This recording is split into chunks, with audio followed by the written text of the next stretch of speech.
காலாவதி. காலாவதி எங்க? காலாவதி யாரும் இல்லையா? நம்மளே இருக்கோம். சொல்லு. என் பேரு கலாவதி. ஆஹா, அப்ப இப்படிதான் பண்ணுவீங்க. எனக்கு வாசிக்க தெரியாது பண்ணுவீங்க. உனக்கு விளையாட்டா இருக்கல? என் கண்ணின் உன் மேலதான் இருக்கும் காலாவதி. யாரா இவன்? காரிக்கலன். காரிக்கலன் எங்க இருக்கான்? காரிக்கலன் யாரும் இல்லையா? நீங்க வரலையா? சொல்லுப்பா. என் பேரு கரிகாலன்.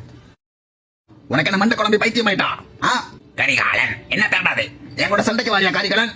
இல்ல. வாடா சண்டை போடலாம். ஆனா அவன் சட்டை கிட்ட கிழிச்சு விட்டுற பாத்துக்க. உண்மையா சொல்றேன்.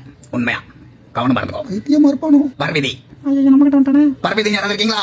இங்க யாராவது வேற ஏதாவது ஒரு முட்டாள்தனமான பேரை சொல்லிட்டு வந்தீங்க அப்புறம் நான் பயங்கரமான ஆளாயிருவேன். இந்த கிளாஸ் முள்ள என் கோவத்தை சந்திக்க வேண்டியிருக்கும். இப்ப பர்வதி. சார் அது பார்வதி. அடிங்க வையால. முத்திருச்சி. இப்ப நீ உன் பேரை ஒழுங்கா சொல்ற. பார்வதி. ஒழுங்கா. பார்வதி. சரியா? பார்வதி. சரியா? பார்வதி. ஒழுங்கா. பார்வதி. இத முதல்ல பண்ண வேண்டியதானே. நன்றி. இப்ப தாலிபன். நம்மளாதானா?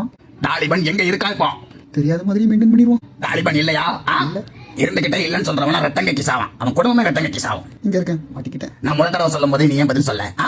நான் உன் பேர் தான் சொல்லி கூப்பிட்டேன். அதுவும் 4 தடவை. முதல் தடவை கூப்பிடும் போது ஏன் பதில் சொல்ல? தாலிபன். ஏன்னா அதை திலீபன் சொல்லுவாங்க. அடிங்கொய்யால அடுத்த ஒருத்தாய். உன் கதை முடிஞ்சது தாலிபன். இப்போ ஒழுங்கு மரியாதையா உதவாங்கிறதுக்குள்ள எந்திரிச்சு சுப்புரமணி ஆபீஸ் உடனே போய் நீ என்ன பண்ணுங்கிறத சொல்ல. யார் ஆபீஸ்? சுப்புரமணி ஆபீஸ். பிரின்சிபல் சுப்பிரமணியா? வெளியே போன கிளாஸ் விட்டு ஒண்ணு